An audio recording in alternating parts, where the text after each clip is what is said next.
Bismillahirrahmanirrahim. Assalamualaikum warahmatullahi wabarakatuh. Alhamdulillahilladzi hadana li hadza wa ma kunna linahtadiya laula an hadanallah. Asyhadu an la ilaha illallah wahdahu la syarikalah wa asyhadu anna Muhammadan abduhu wa rasuluhu la nabiyya wa la rasulah ba'da.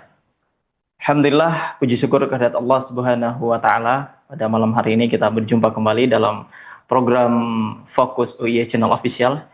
Insyaallah malam hari ini seperti biasa kita akan membahas satu topik, dan malam hari ini sangat spesial karena ada peringatan Maulid Nabi Muhammad SAW, dan inilah yang kita akan angkat, yaitu tema memaknai cinta Nabi di masa kini. Salam serta salawat semoga selalu tercurah kepada junjungan kita Nabi Muhammad SAW, kepada seluruh keluarga juga sahabat-sahabat beliau, dan insyaallah kita senantiasa berdoa agar kita semua di yaumil qiyamah nanti diakui oleh baginda Nabiullah Muhammad SAW sebagai umatnya. Amin.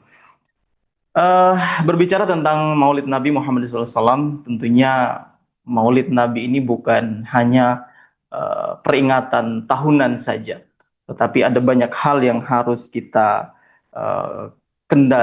kenali kembali terkait dengan kenabian, merenungkan kembali siapa Rasulullah SAW dan bagaimana sebenarnya perjuangan Nabi Muhammad SAW ini, juga hikmah besar apa dari kelahiran Nabi kita, Nabiullah Muhammad SAW, bagi kehidupan umat hingga hari ini.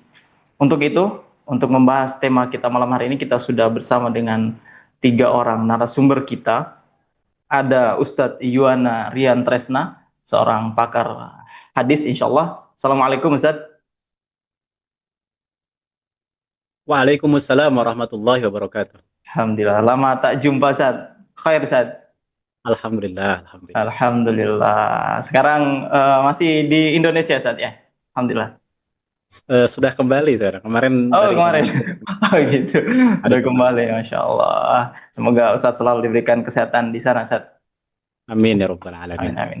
Yang kedua ada Ustadz Fatih Karim, ya, seorang dai yang sangat luar biasa, insya Allah sudah cukup terkenal. Assalamualaikum Ustadz. Waalaikumsalam warahmatullahi wabarakatuh. Alhamdulillah. Alhamdulillah. Khair Ustadz. Alhamdulillah, sehat, semangat. Alhamdulillah, Masya Allah, selalu semangat memang Ustadz ya. Alhamdulillah. Di beberapa video Ustadz selalu menggebu-gebu Ustadz. Allah. Masya Allah. Semoga Ustadz juga selalu diberikan kesehatan Allah Subhanahu wa ta'ala. Amin ya Allah ya rabbal alamin. Dan yang ketiga, Sohibut Channel ya, seorang pemilik channel ini, Al-Mukarram Ustadz Ismail Yusanto. Assalamualaikum Ustadz. Waalaikumsalam warahmatullahi wabarakatuh. Alhamdulillah, sehat walafiat Ustadz. Alhamdulillah, cuma lupa nggak pakai kacamata deh, jadi. Iya, jadi rada asing sebenarnya Ustadz. Iya. Kalau gitu tutup dulu kameranya nih. Iya, Masya Allah. Oke Ustadz, Alhamdulillah. Namun sebelum kita lanjut berbincang-bincang dengan para narasumber kita, tentunya kita simak dulu tayangan yang satu ini. Setiap zaman punya cintanya sendiri. Ada cinta yang lahir dari layar, ada cinta yang diukur dari angka, ada cinta yang hilang hanya dengan satu klik. Tapi ada satu cinta yang tak pernah padam. Cinta yang membuat manusia rela berkorban, menangis, bahkan tersenyum dalam derita. Pertanyaannya adalah, apakah kita masih merasakannya? Apakah kita masih menjaganya? Atau sudah kita gantikan dengan cinta yang lain? Cinta ini bukan sekedar kata, bukan sekedar nostalgia. Cinta ini adalah warisan. Dan di masa kini, kita diuji. Apakah cinta itu masih hidup? Atau hanya tinggal nama? Hari ini, kita akan mencari jawabannya bersama. Inilah memaknai cinta Nabi di masa kini. Iya, itulah luar biasa sekali. Insya Allah kita akan mengulas tentang memaknai cinta Nabi di masa kini. Langsung saja kita akan coba menggali pandangan dari narasumber kita yang pertama, yaitu Ustadz Yuwana Rian Tresna. Iya, Ustadz, ini banyak hal yang harus kita gali dari peringatan Maulid baginda Nabi Muhammad SAW, yang mungkin sering kita dengar dari Maulid itu setiap tahun dirayakan, dilakukan di berbagai tempat tentunya. Sebenarnya apa sih dasar umat Islam sehingga banyak yang saat ini kemudian memperingati Maulid Nabi Muhammad SAW ini, Ustadz? Bismillahirrahmanirrahim. Alhamdulillah wassalatu wassalamu ala Rasulillah wa ala alihi wa sahbihi wa man walah. Dasar yang paling utama dari bagaimana umat dari dulu sampai sekarang itu menjadikan bulan Rabiul Awal sebagai momen untuk membaca hadisnya, membaca sirahnya, membaca syama'ilnya, ya, membaca dalailnya, membaca fadhailnya, pokoknya semua hal yang berkaitan dengan al-ulum an-nabawiyah, itu latar belakangnya, pondasinya, landasannya ada cuma satu, karena cinta itu. Karena kecintaan itu. Makanya dari dulu dengan beragam modelnya, umat Islam termasuk para ulama itu menjadikan Rabiul Awal itu sebagai momen untuk membacakan sirah kepada umat. Dibaca sirah. Sirah itu kan berkaitan dengan apa? Berkaitan dengan kisah-kisah Nabi Muhammad SAW dan peristiwa-peristiwa dalam hidup beliau, ya, hari demi harinya sejak lahir sampai dengan wafatnya. Kemudian juga di banyak kalangan, di kalangan ulama itu juga membaca kitab-kitab syama'il. Syama'il itu adalah mempelajari tentang sifat-sifat fisik penciptaan, ya, sifat khalqiyah dan sifat khuluqiyah dan akhlaknya Nabi. Termasuk juga nasabnya, nama-namanya kepada umat. Kemudian ada juga momen untuk mengkaji fadhailnya. Fadhail itu adalah keutamaan-keutamaan Nabi Muhammad SAW dibandingkan dengan nabi-nabi yang lain. Dibaca juga kitab-kitab dalailnya tentang mukjizatnya, tentang tanda-tanda kenabian beliau, termasuk khosoisnya, yakni berkaitan dengan keistimewaan dan lain sebagainya. Jadi dasarnya cinta sebenarnya, agar umat itu kenal dengan dengan nabinya. Jadi untuk bisa ma'rifat, kenal itu dengan membaca gambaran Nabi. Nah, harusnya levelnya naik ke level yang kedua, apa? Dari ma'rifat itu ke mahabbah. Bagaimana agar mahabbah, agar timbul cinta, itu adalah mempelajari perjalanan hidupnya, pahit getir dalam perjuangannya, dari mulai diutusnya sebagai Rasul sampai dengan wafatnya. Dari mempelajari sirahnya, itu timbul mahabbah. Jadi dengan mempelajari gambaran Nabi, sosok Nabi, surah Nabi, maka timbul ma'rifat, kan? Kenal. Dari mempelajari sirahnya, maka lahirlah mahabbah, yakni kecintaan. Nah, kemudian nggak cukup, para ulama melanjutkan biasanya mempelajari sarirahnya. Sarirah itu adalah intisarinya, ajarannya, hal-hal yang di dalamnya, batinnya, artinya ajarannya di sini, intisarinya. Maka lahirlah al-ittiba. Ya, ittiba itu dari mempelajari sarirahnya, ajarannya. Maka sebenarnya kalau kita buat leveling berarti dari mulai ma'rifat, mahabbah, al-ittiba. Jadi dari situlah sebetulnya motif besar kenapa setiap Rabiul Awal selalu dijadikan sebagai momen untuk mengenal baginda Nabi Muhammad SAW. Masya Allah. Berarti memang ini landasannya sebenarnya adalah landasan yang juga tidak bisa dikatakan landasan yang sepele gitu loh, Ustadz, ya. Iya, makanya kan contoh gini, kalau kita bicara kenapa mesti ada peringatan Maulid, itu semata-mata karena izharul farhah, ya, yakni menampakkan kebahagiaan di situ sebetulnya. Ya. Jadi kita tidak masuk kepada perdebatan tentang masalah apa namanya, hukum Maulid Nabi ya, itu Ah, sudah selesai lah dibahas oleh para ulama kita gitu tentang hukum iya. Maulid Nabi. Kita masuknya ke titik yang lebih substansi, ya ini Hmm. ada apa dengan Maulid Nabi? Sebenarnya sejak dulu juga adalah para sahabat, para tabiin, tabiin itu Hmm. memberikan respon dengan berbagai ekspresinya. Intinya apa? Hmm. Izharul farhah, menampakkan kebahagiaan sebenarnya. Hmm. Untuk ma'rifat mengenalnya, untuk mencintainya, mahabbah, dan untuk mengikutinya. Nah, aspek ta'athur inilah yang sekarang jadi PR kita. Apa ta'athur itu? Keberdampakan gitu. Dari Maulid itu apa dampaknya bagi umat? Hmm. Ta'athur ini yang jadi catatan.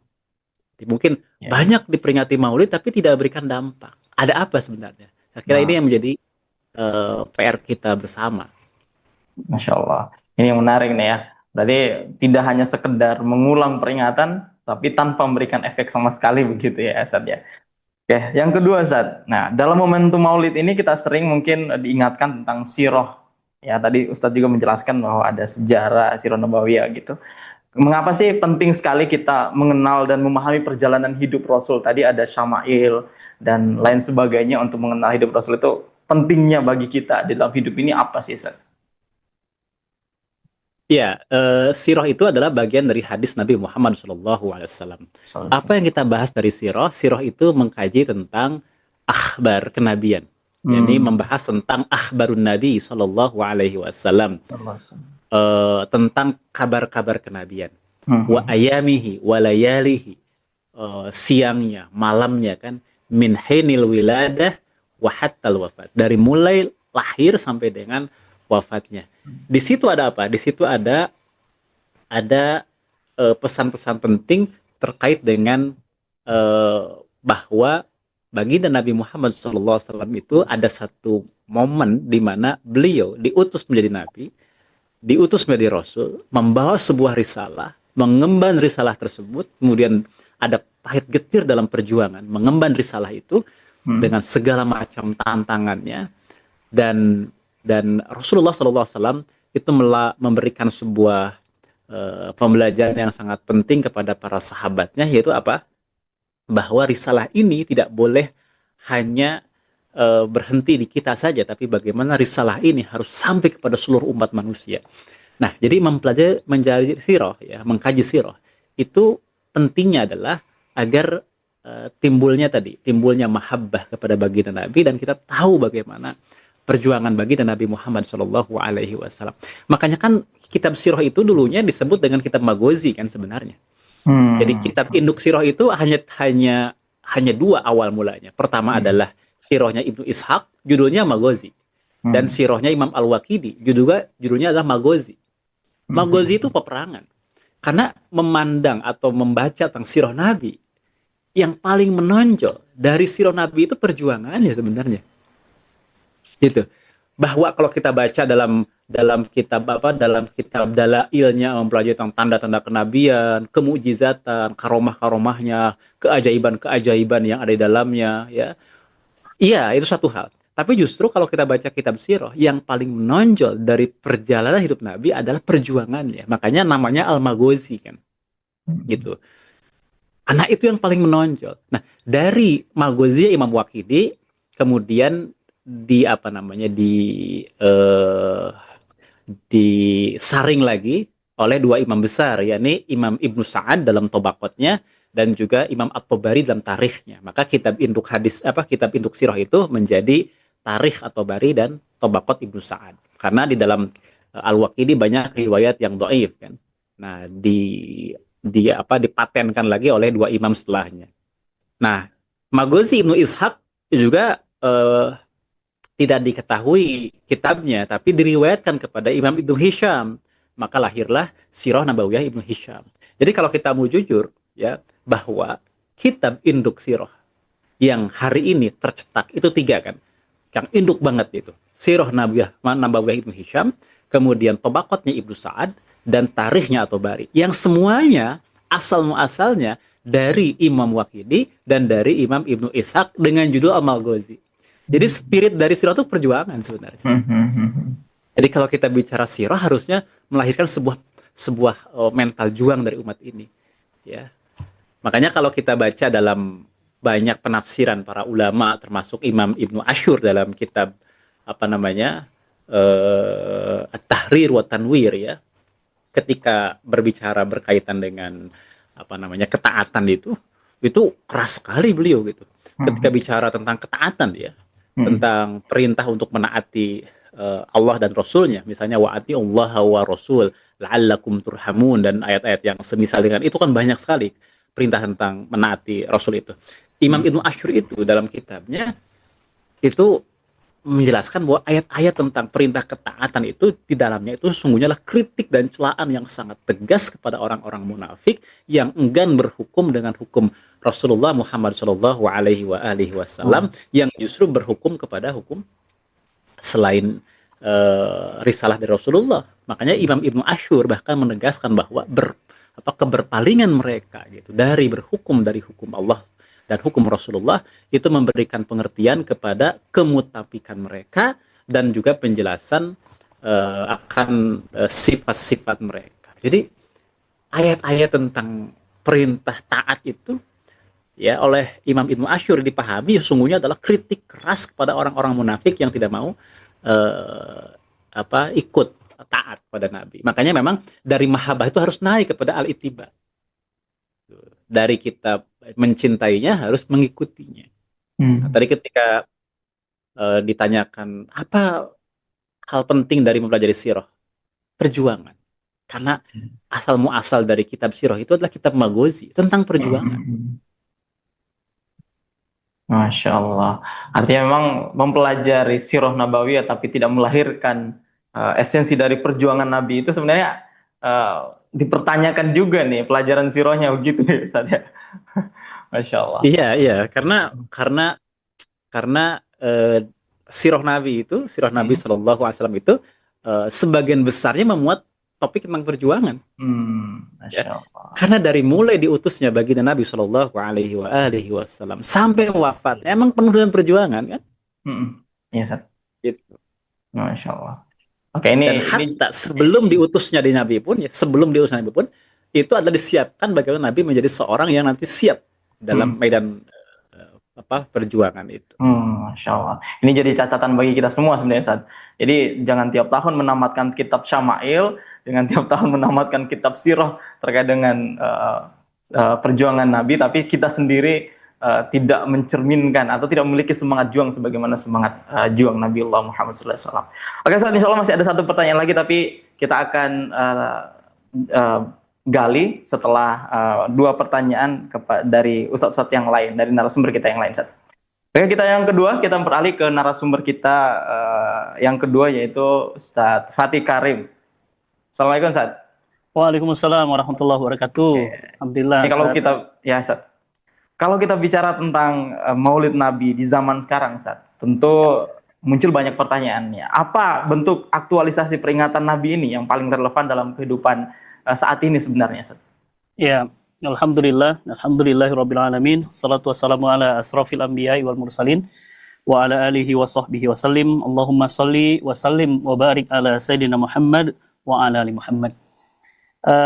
Teman-teman semuanya dimanapun berada, kita ini bersyukur banget ada sebuah anugerah dari Allah yang tidak bisa dibayar dengan apapun, yakni kita terhantar hidayah Islam, selamat di dunia dan di akhirat karenanya.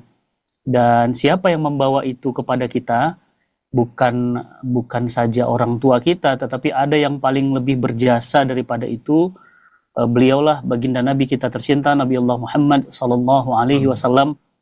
Semoga kita yang hadir pada malam hari ini semua mendapatkan syafaatnya di saat harta, tahta, kuasa tidak lagi mampu menjadi penolong kita. Bahagia sekali malam ini saya bisa hadir di channelnya Ustadz Ismail Wisanto, dan alhamdulillah kebahagiaan ini pula dilengkapi dengan kebahagiaan kita akan memperingati 1500 tahun yang lalu kehadiran manusia termulia, manusia yang tidak ada tandingannya, bahkan diakui oleh seluruh manusia sepanjang zaman. Dan hebatnya lagi, mereka tidak pernah menatap wajahnya, tidak pernah melihat fotonya, tidak pernah kemudian bersama mereka, bersama beliau, tetapi seluruh dunia berselawat setiap saat kepadanya. Ini manusia yang paling dahsyat, luar biasa. Dan meskipun beliau tidak ada, tetapi agamanya sekarang terhantar dari ujung timur hingga barat dunia, bahkan seluruh rumah-rumah, seluruh tempat-tempat terhantarkan ya kata-kata dan kalimat keagungan untuk beliau. Ini tidak ada manusia begini agungnya.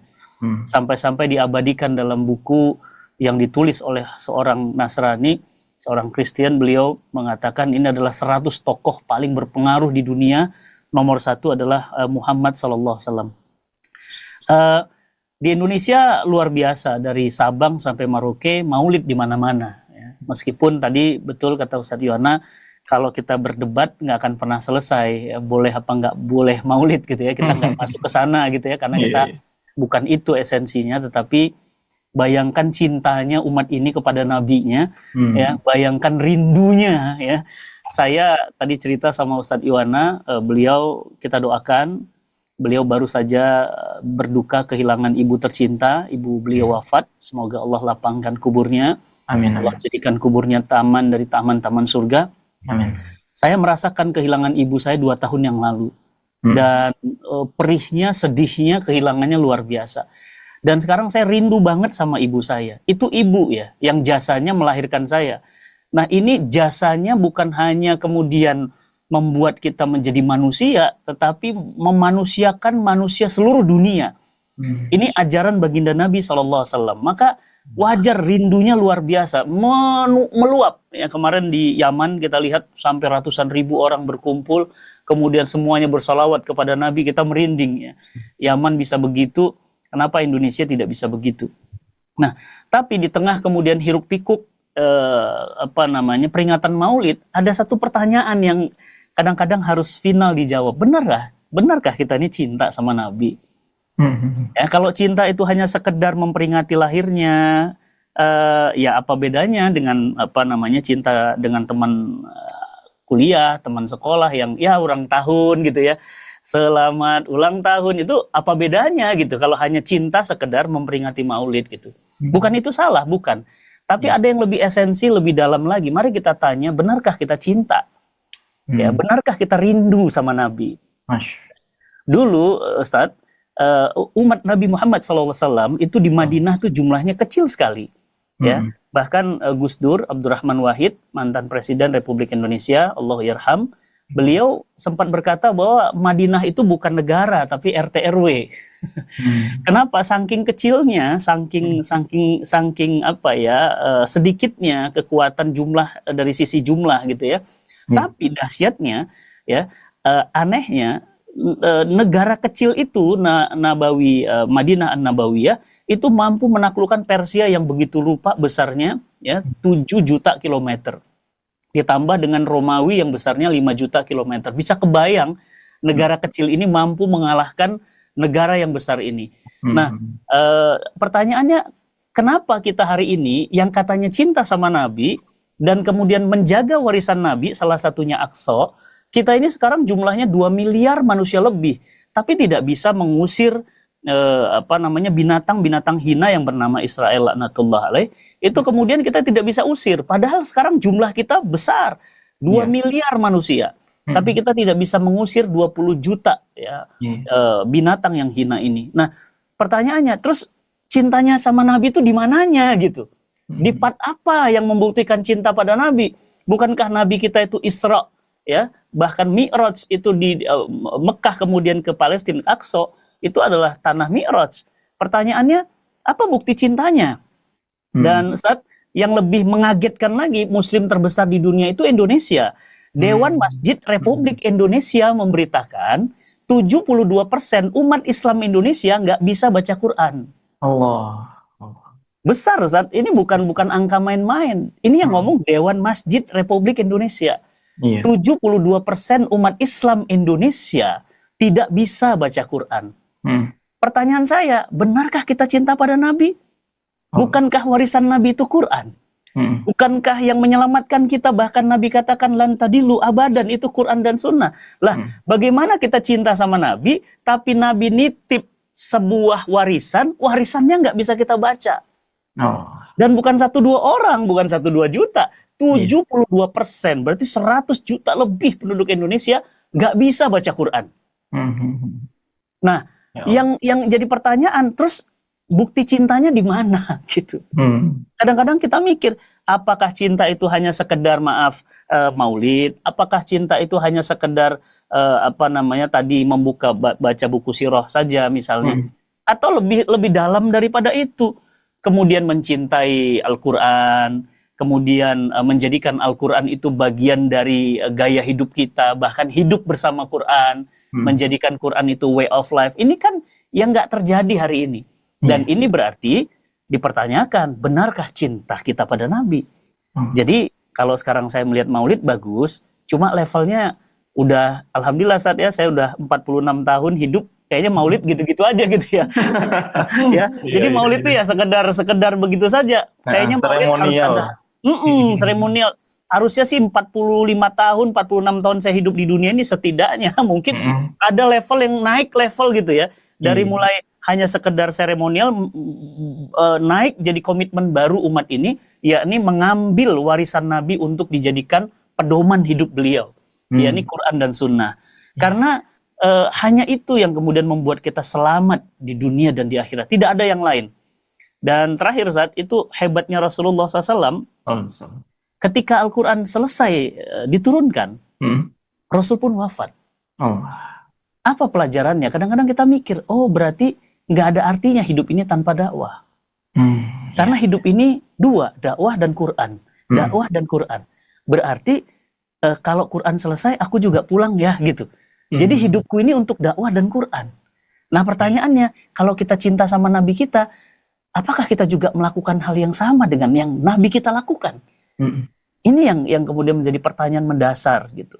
Jadi maulid yang diselenggarakan di banyak tempat bagus menurut saya, ini tanda cinta, tanda rindu, tapi harusnya next level gitu ya. Naik level nggak melulu itu saja, tapi lebih kepada aplikatif apa yang kemudian Nabi bawa, wa ma atakum rasulu fahuzuhu wa manahakum anhu fantahu. Apa-apa yang berasal dari Rasul maka ambillah, apa-apa yang dia tidak pernah wa ma atakum rasulu fahuzuhu wa manahakum, apa yang dilarang apa kepadanya fantahu, tinggalkanlah. Nah, ini yang harus esensi yang namanya cinta sama Nabi, the real cinta itu ini, Ustaz. Masya Allah. Poinnya adalah harus ada maulid next level gitu, Ustaz. Iya. Masya Allah. Oke, Ustaz, yang kedua, Ustaz, ini tadi kalau disebutkan dari presentasi tadi artinya secara umum ya, 72% itu secara umum masyarakat kita di Indonesia ternyata tidak bisa baca Quran nih. Ya. Nah, kita lebih persempit lagi nih, di kalangan anak muda saat ini juga kalau kita lihat fenomena, banyak yang bahkan mungkin tidak mengenal Rasulnya, Ustaz. Bahkan lebih mengagungkan sosok yang lain dibandingkan Rasulnya. Nah, kalau Ustadz memandang ini kayak gimana, Ustadz, untuk mengembalikan kecintaan para anak muda ini kembali kepada kecintaan Rasulullah SAW? Yang pertama, mestinya sekarang itu harusnya lebih mudah, karena kalau zaman dulu akses hanya buku, akses hanya majalah, akses mungkin hanya audiobook gitu.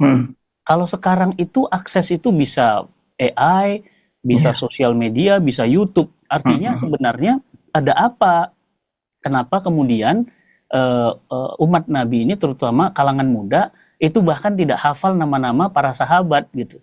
Bahkan pernah saya ngisi di sebuah SMA ya, dan juga di kampus saya tanya, sebutkan, gak usah banyak ya, 7 sahabat Nabi yang terdekat gitu ya. Bahkan ada yang sampai menyebutkan karena nama-nama Arab gitu ya. Ada yang nyebutin Abu Bakar Ba'asir gitu ya. Jadi saya bingung gitu ya. Abu Bakar Ba'asir itu Abu Bakar atau Abu Bakar Siddiq maksudnya, atau Abu Bakar Ba'asir gitu. Jadi sampai sebegitunya anak-anak muda hari ini. Nah, apa yang terjadi, Ustaz? Sebenarnya yang terjadi adalah proses menjauhkan Islam dengan kaum muslimin itu gencar banget. Allah. Saya di lapangan kerasa banget yang namanya menjauhkan Islam dengan kaum muslimin itu terasa banget kutubnya. Jadi kata Said Kutub rahimahullah, al muslim sayun wal muslim sayun akhar. Jadi muslim satu sisi dan Islam di sisi yang lain, dipisahkan. Jadi kalau mau belajar tentang Rasulullah, sono pergi ke Madinah.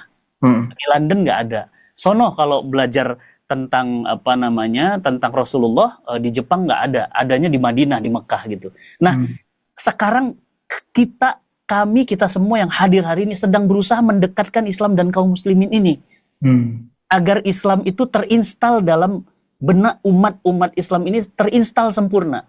Nah, kalau sudah terinstal, dia cinta pada nabinya, saya yakin akan terjadi ledakan kebangkitan yang luar biasa. Ya, ledakan kebangkitan ini yang sekarang sedang kita perjuangkan agar kemudian anak-anak kaum muslimin ini bangga sama nabinya, tokoh favorit itu nabinya, kemudian mereka bahkan pingin mimpi ketemu nabinya, bahkan ingin bertemu langsung dengan nabinya, bahkan pingin minum air dari telaga nabinya, sampai kayak gitu. Nah, itu kan bagaimana bisa merangsang anak muda seperti itu kalau kemudian dakwah-dakwah digital kita ini tidak kemudian kita maksimalkan untuk menjelaskan, ya, memaparkan keagungan sang nabi. Ya, saya kebetulan teman-teman semuanya sedang membangun masjid di Jepang. Kadang-kadang kita bingung, Ustadz Yuhana, Ustadz Ismail, Jepang itu masuk Islamnya di zaman Khilafah Utsmaniyah, jauh sekali. Ya, masih tahun 1900-an, masih zaman Khilafah Utsmani. Dibandingkan Indonesia lebih jauh. Tapi anehnya, ya ini yang sedang saya teliti ya, saya lagi mengumpulkan pakar-pakar sejarah. Ada apa dengan adab-adab orang Jepang? Kok banyak adab-adabnya itu adab-adab Rasulullah SAW? Contoh, mereka makan itu, Ustaz, ya, itu sepertiga makanan, sepertiga air, sepertiga udara.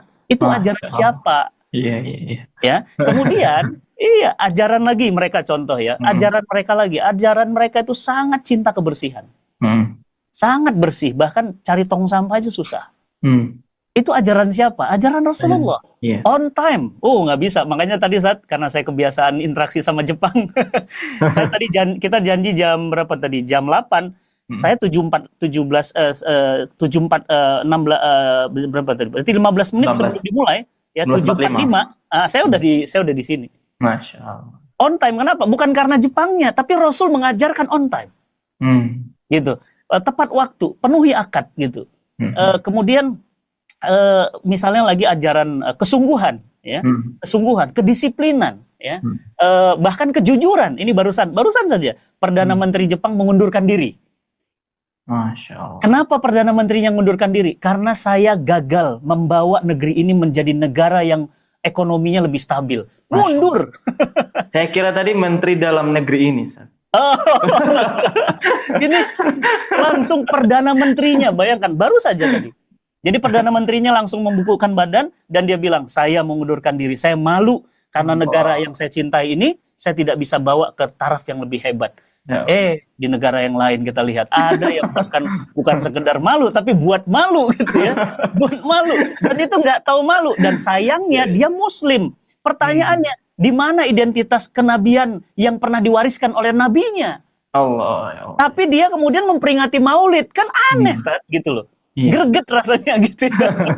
Greget rasanya. Jadi pertanyaan saya, bukti cinta sama nabinya mana gitu. Mereka aplikatif, Ustaz. Iya. Itu aplikatif banget mereka. Jadi hari-hari mereka tuh kejujuran dipakai. Nah, itu yang saya maksud apa? Kehidupan dengan nabi itu menjadi satu kehidupan yang hidup. Nabi itu hidup dalam kebersihan kita. Nabi itu hidup dalam kejujuran kita. Nabi itu hidup dalam rasa malu kita. Nabi itu hidup dalam keseharian kita. Nah, itu yang namanya cinta, itu kebawa-bawa, Ustaz. Dari mulai tidur sampai tidur lagi, itu namanya cinta. Jadi kalau nggak cinta namanya dusta itu ya. Jadi bismillah, saya yakin negeri ini harus yang paling cinta sama Nabi. Kenapa? Lu bayangkan ya, penduduknya mayoritas bersolawat paling banyak di seluruh dunia. Ustadz, kalau Nabi kita hidup sekarang, Nabi kita paling senyum lihat Indonesia, Ustadz. Iya, Masya Allah. Kenapa? Karena paling banyak bersolawat kepada Nabi itu Indonesia. Setiap waktu, setiap saat, selalu Allahumma sholli wa sallim, minimal dalam sholat itu. Tapi ketika Nabi ngelihat 72% umat Islam nggak bisa baca Quran, Nabi jadi bersedih. Nabi pasti bersedih dan bahkan malu ngelihat umatnya begitu banyak, tapi kemudian hanya membaca surat cintanya pun tidak bisa. PR-nya banyak, Ustaz. Banyak. Masya Allah, sangat menginspirasi nih. Malam hari ini menginspirasinya dari Jepang juga ternyata nih. Masya Allah. Ada banyak fakta yang mungkin harus kita bandingkan. Dibandingkan Jepang, sebenarnya berapa sih Muslim di Jepang Wah, dibandingkan Indonesia? nggak sampai 1%. Masya Allah. Ya, Nggak ya. sampai 1%. 0,0 terakhir tuh saya 0,0 berapa, nggak sampai 1%. Artinya ini menjadi PR yang sangat besar dan harusnya malu kita ya Ustaz ya. Iya, Harusnya iya. kita sangat-sangat malu dengan kondisi ini. Masya Allah. Terima kasih Ustaz. Insya Allah ada pertanyaan lagi tapi setelah Ya. diskusi kita dengan narasumber yang lain. Kita ke Sohibu Channel nih. Ustaz Ismail Yusanto. Assalamualaikum Ustaz. Nah, Waalaikumsalam Insya Allah warahmatullahi ini sudah wabarakatuh. pakai kacamata Ustaz nih. Iya, Sudah tidak asing lagi. iya, terlihat Insya itu. Allah. Ya. Iya, Ustaz. Oke, Ustaz. Ini bicara tentang Maulid dan peringatan nih. Jika kita kaitkan dengan kondisi umat saat ini, Ustaz. Sebenarnya apa makna pentingnya Maulid dan apa yang harus kita renungkan bersama ya setelah memperingati Maulid ya dikaitkan dengan Ya. kondisi saat ini, Ustaz. Baik, Bismillahirrahmanirrahim. Assalamualaikum warahmatullahi wabarakatuh. Waalaikumsalam warahmatullahi wabarakatuh. Alhamdulillah, salatu wassalamu ala rasulillah wa ala alihi wa sahbihi wa man tabi'ahum ila yaumil qiyamah wa ba'd. Ustaz Yuwana, Ustaz Fatih Karim, dan pemirsa dimanapun berada, ini lepas dari kontroversi tentang perayaan atau peringatan Maulid Nabi ya. Di tengah masyarakat itu ada yang merayakan, ada yang tidak, dan yang tidak pun sebagiannya menganggap bahwa merayakan Maulid itu bid'ah gitu. Nah, lepas dari itu, baik yang merayakan maupun tidak, itu tak pernah bisa lepas dari apa yang tadi sudah disinggung oleh Ustadz Juwana, mencintai Nabi itu, ya hubbun Nabi. Yang tidak merayakan mesti mencintai Nabi, apalagi yang merayakan. Dan soal cinta kepada Nabi itu dimention secara khusus di banyak hadis. Ya. Di antaranya hadis sahih riwayat Muslim. Di dalam hadis itu diceritakan pada suatu hari datang kepada Nabi anak Arabian, tidak disebut siapa namanya, tapi seorang laki-laki Arab. Qala li Rasulillah SAW, bertanya kepada baginda Rasulullah SAW. Apa pertanyaan orang ini kepada Nabi? Mata sa'ah, kapan hari kiamat itu akan tiba? Hari kiamat itu pasti akan tiba. Inna sa'ata atiyatun la raiba fi. Nah, orang ini bertanya kepada Nabi, kapan? Mendengar pertanyaan itu, Nabi yang mulia alih-alih menjawab, justru balik bertanya kepada orang ini. Apa pertanyaan Nabi kepada orang ini? Ma'adatalah. Apa yang telah engkau persiapkan untuk menyongsong hari kiamat itu? Kemudian orang ini menjawab, nah ini jawaban ini yang tadi saya sebut terkait dengan kecintaan kepada Nabi. Dia bilang, hubballah wa rasulih.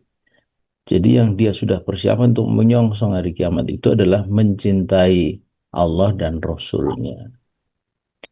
Nah, mendengar jawaban itu, lalu Nabi mengatakan, anta ma'a man ahbabta. Engkau akan bersama dengan orang yang engkau cintai. Di mana posisi Nabi di akhirat kelak? Pasti di surganya Allah, tidak mungkin di tempat lain. Itu artinya melalui hadis itu Nabi ingin mengatakan bahwa siapa saja yang mencintai Nabi, mencintai dirinya, akan bersamanya di surganya Allah. Itu.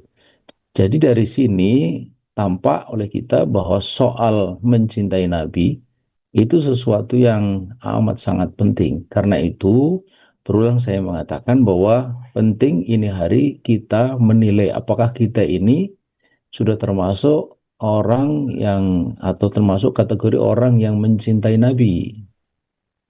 Nah, jika sudah, pertahankan sampai akhir hayat. Jika belum, segera rubah.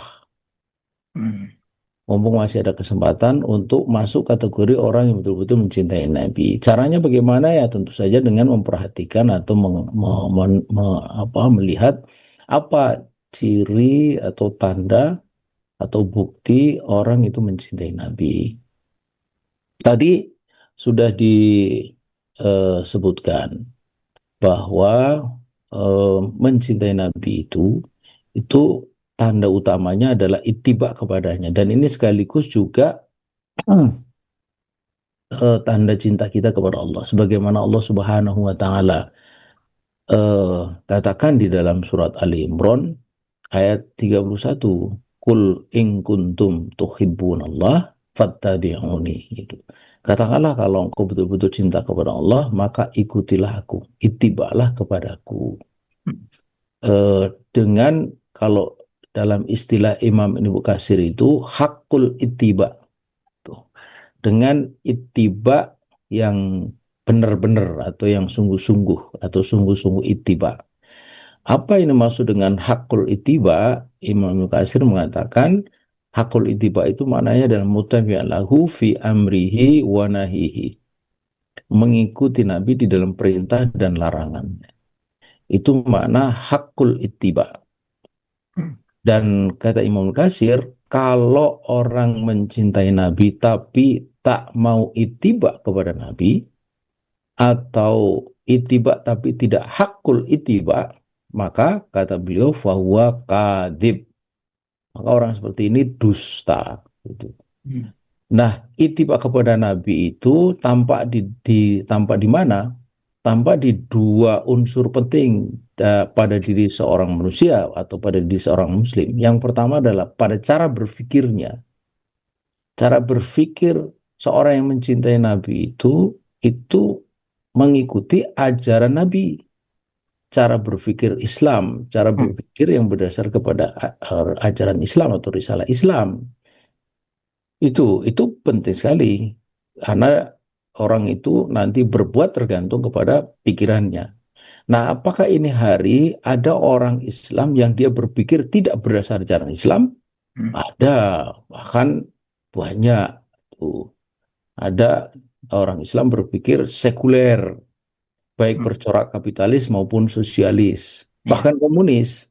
Ada orang Islam komunis, jangan lupa Ketua Umum Partai Komunis Indonesia yang pertama, namanya Samaun, itu orang Islam. Bahkan sebelumnya itu dia ada anggota Syarikat Islam. Tokoh lainnya DN Aidit, Dipa Nusantara Aidit, itu nama aslinya itu Ahmad Aidit. Muslim dia, bahkan dia adalah anak dari tokoh Muhammadiyah di Bangka Belitung. Musa itu konon juga Muslim. Nah, kenapa dia Muslim tetapi kok berpikir komunistik begitu? Ya karena salah ngajinya gitu. Dia halako di Cina itu 11 tahun.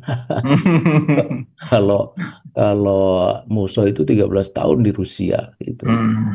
Nah, jadi ini yang pertama, dan ini besar sekali pengaruhnya. Kalau kita perhatikan ini hari akar masalah, kalau kita coba telah itu akar masalah dari kita punya negara ini itu adalah ada banyak orang-orang Islam itu yang dari cara berpikirnya itu sudah cara berpikir yang salah, itu cara berpikir yang tidak Islami. Ya, kalau kita sebut salah satu problem besar negara kita korupsi. Korupsi itu apakah timbul dari cara berpikir yang benar? Enggak, cara berpikir yang salah, cara berpikir yang tidak Islami. Ketika dia memandang jabatan itu sebagai sarana untuk memperoleh kemuliaan, ya, kemudian kekuasaan, lalu kekayaan. Tak lagi memperhatikan halal dan haram. Bukan seperti yang disebutkan oleh Nabi ketika Abu Dzar datang kepadanya meminta jabatan, dia bilang innaka dhaif, engkau itu lemah. Nabi mengajarkan kepada kita tentang pentingnya kapabilitas. Nah, ini hari ada tak sedikit orang yang tak punya kapabilitas. Tidak usahlah kita sebut fufu fafa ya. Itu nggak punya kapabilitas sebagai pemimpin gitu. Habis itu aja ngotot dengan segala cara gitu. Lalu yang kedua ini yang menarik, wa innaha amanatun. Karena jabatan itu amanah. Wa innaha yaumal qiyamah hisyun wa nadamah gitu.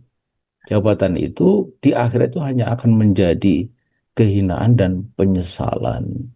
Kecuali mereka yang mendapatkannya dengan hak dan melaksanakan amanah kepemimpinan itu. Itu artinya bahwa kalau kita punya cara berpikir yang benar, jabatan itu, ya, kepemimpinan itu atau riasah itu harus nyambung dengan mas'uliyah, dengan pertanggungjawaban. Nah, ini hari enggak gitu. Akibatnya kemudian orang itu punya jabatan, dia lakukan dengan semena-mena. Dan makin tinggi jabatan ketika dia tidak lakukan dengan benar, kerusakan atau daya rusaknya itu semakin besar. Gitu. Nah, itu contoh ya. Kemudian yang kedua, ittiba itu tampak pada perilaku. Perilaku seorang yang mencintai Nabi, dia harus mengikuti ajaran Nabi. Baik di dalam soal ibadah, makanan, minuman, pakaian, akhlak, maupun muamalah. Di situ ada ekonomi, politik, sosial, budaya, dan sebagainya. Gitu. Iya. Kenapa kita sholat, Nabi sholat. Kenapa kita puasa, Nabi puasa, dan seterusnya. Gitu. Nah, maka pertanyaannya, kalau ini hari ada orang dia berpikir sekuler, dia ittiba kepada siapa? Kalau ini hari ada orang yang tidak sholat, dia itu ittiba kepada siapa? Kalau ini hari ada orang yang bermuamalah ya, dalam ekonomi, tak lagi memperhatikan hal haram, ya, ekonomi keuangan penuh dengan riba, dia ittiba kepada siapa?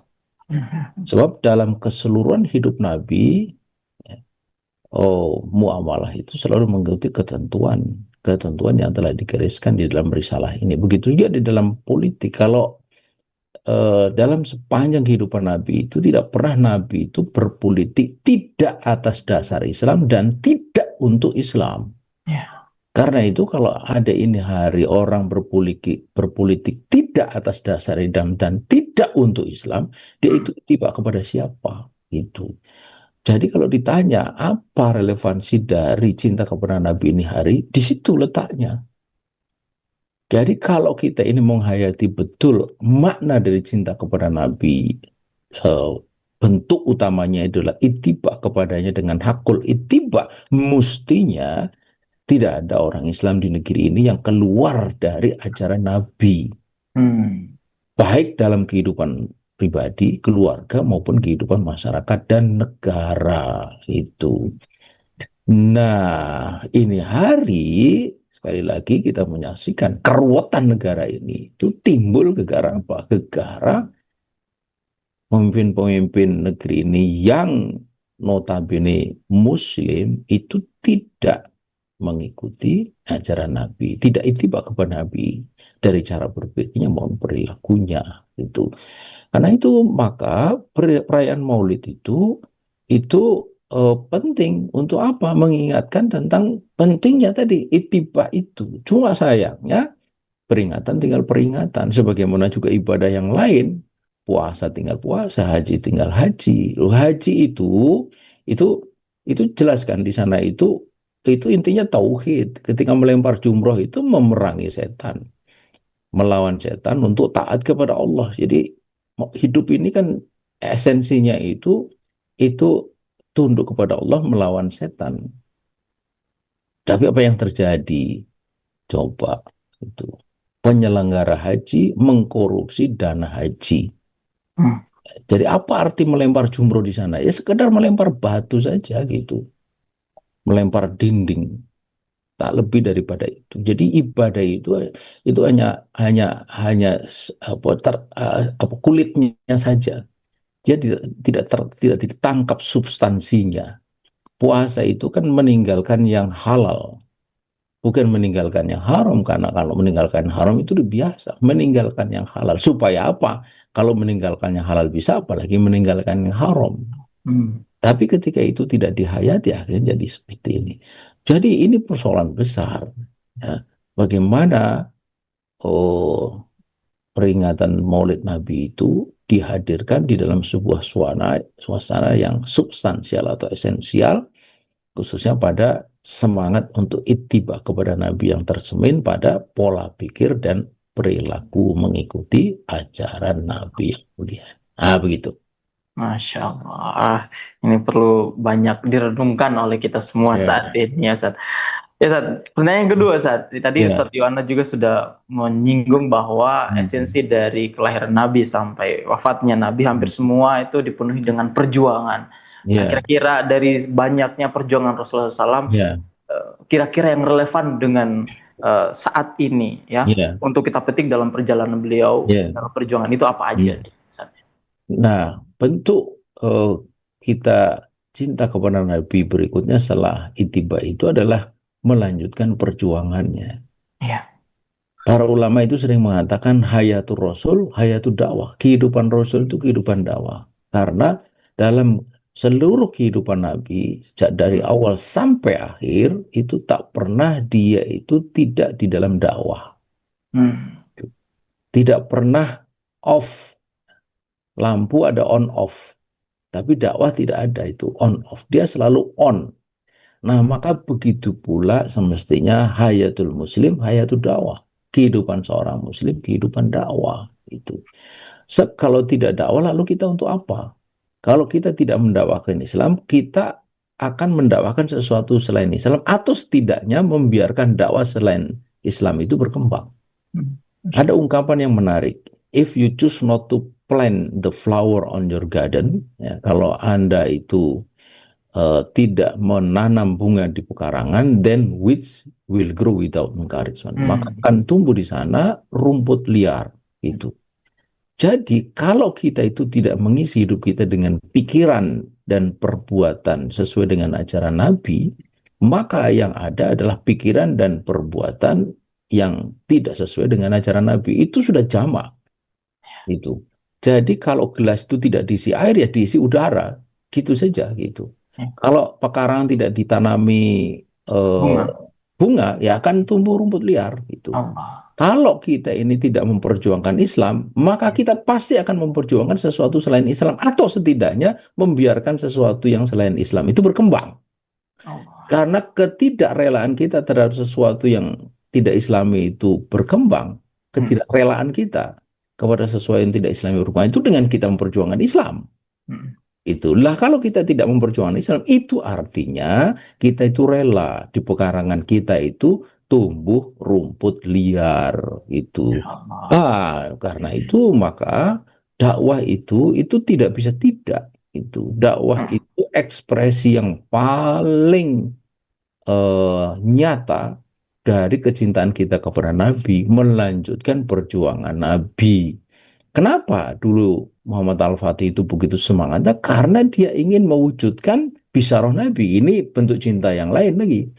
Itu. Jadi percaya kepada bisaroh Nabi dan ingin mewujudkan. Itu luar biasa. Nah, sekarang ini masih ada satu bisaroh yang belum terwujud, yaitu takluknya Roma. Coba, ada nggak di antara kita ini yang eh, apa dulu para sahabat ketika mendengar bahwa Konstantinopel itu akan ditaklukkan, pasti akan ditaklukkan, mereka semangat menyongsong atau menyambut Pisaro itu. Hmm. Padahal situasi pada waktu itu kan situasi yang yang sangat menekan. Itu kan perang menjelang perang Honda kan. Perang Honda itu kan perang perang di mana umat Islam itu dalam posisi defensif, tertekan dia secara militer, secara fisik, secara psikologis tertekan. Mengapa? Karena dikeroyok. Jadi orang-orang Quraisy itu tidak berani dia menghadapi sendiri, lalu dia ruyuan gitu loh.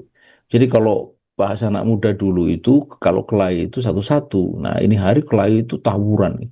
Nah, ini orang-orang Quraisy kayak begitu, makanya disebut perang Ahzab. Tuh. Tapi dalam situasi yang tertekan begitu rupa, Nabi tidak pernah eh, surut itu untuk menyampaikan masa depan yang visioner. La tuftahanal Konstantinia, pasti akan ditaklukkan Konstantinopel, itu pasti di situ. Dan para sahabat tidak, ini orang Islam sekarang itu kayak begitu. Oh, Hmm. kita nanti akan menegakkan al-khilafah. Mimpi nih ya. Tidak bisa kayak begitu. Jangan lagi ya. Saya kan coba, antum boleh bikin apa sosial Eksperimen. eksperimen. Hmm. experience. Gimana kalau kita melakukan New York atau London? Pasti akan dicibir begitu. Ya kan? Ya, ya. Mimpi kau Guslin, nah itu tidur aja kamu. Nah, itu. Nah, para sahabat tidak begitu. Ini bentuk Hmm, cinta kita karena benar. Ini masih ada satu bicara itu takluknya Roma. Itu hmm, Roma ya, Roma di Italia itu. Nah, ya. bagaimana itu bisa disambut ini hari? Hanya bisa disambut kalau orang itu cinta kepada Nabi. Hmm, Ya, kalau tidak cinta kepada Nabi itu Bisara itu seperti omong kosong yang tidak punya dasar sama sekali. Karena kenapa Bisara itu disambut oleh para sahabat? Karena dia menyambutnya itu dengan keyakinan ya. bahwa Bisara Nabi itu kabar gembira itu adalah wa'dum minar Rasul yang artinya adalah wa'dum minallah, janji dari Allah. Kalau janji dari Allah itu hak, inna wa'dallahi hak, pasti akan terwujud. Karena tidak mungkin Allah itu tidak menepati janji. Allah tidak memiliki irodah untuk mengingkari janji dan Hmm, tidak memiliki kudro untuk tidak menepati janji. Dan terbukti kan, hmm, meski itu terjadi 825 tahun kemudian selepas Nabi mengatakan pasti akan dilakukan Konstantinopel. Tapi terbukti sejarah. iya. Nah, Roma kan terbukti. Cuma kapan? Tergantung kepada kita. Apakah kita memiliki sikap atau jiwa seperti Muhammad Al-Fatih atau seperti para sahabat itu yang dia menyambut Bisaro itu dengan keyakinan yang tumbuh dari apa? Kecintaan kepada Nabi. Begitu. Masya Allah, luar biasa. It's 21 Luar hours. biasa, Ustaz. Sangat-sangat Ya, menginspirasi, Ustaz. Ada satu quotes ya, tadi yang cukup ya, menarik, yaitu ini dicatat, if you choose not to plant flower in your garden, then weeds will grow without encouragement or support. ya, Wah, luar ya, biasa ini. Ini harus direnungkan nih. Artinya kita tidak hanya sekedar cinta yang cintanya dusta, tapi salah satu bentuk kecintaan itu adalah memperjuangkan apa yang diperjuangkan oleh ya, baginda Nabi Muhammad ya, SAW. Gitu kurang lebih, Ustaz, ya. ya, ya. Oke, Ustaz. Masih ada satu pertanyaan lagi di akhir pertanyaan nanti, tapi kita kembali ke narasumber kita yang pertama dulu, ke Ustadz Yuwana Rian Tresna. Masya Allah. Ya, oke, alhamdulillah. Masih connect, Ustaz? Oh, masih Alhamdulillah. nyambung. Alhamdulillah. Oke. Ustaz, ini pertanyaan terakhir, Ustaz. Dan ini nanti insya Allah jika masih ada pertanyaan bagi para pemirsa yang mungkin memiliki pertanyaan, kita akan lihat waktu jika ada waktu. Nanti kita akan bahas beberapa pertanyaan yang masuk di kolom live chat. Silakan dituliskan di kolom live chat di channel UIA channel official ini. Insya Allah kita akan lihat waktu memungkinkan untuk terjadinya tanya jawab sebentar, insya Allah. Saat ini ada terkait dengan apa yang dibawa oleh Rasulullah SAW, sangat banyak risalah yang kita pelajari, dan di antara banyaknya yang dibawa oleh Rasulullah SAW dan yang saat ini kita pelajari, sebenarnya apa ya yang nikmat yang paling besar yang kemudian ditinggalkan Nabi besar Muhammad SAW kepada umatnya saat ini, Ustaz? Bismillahirrahmanirrahim. Dalam sebuah kitab yang berjudul Al-Ulum An-Nabawiyah itu ada satu judul yang saya ingat, itu judulnya adalah berkaitan dengan warisan Nabi Muhammad SAW. Jadi banyak dibahas terkait dengan apa sebenarnya warisan Nabi.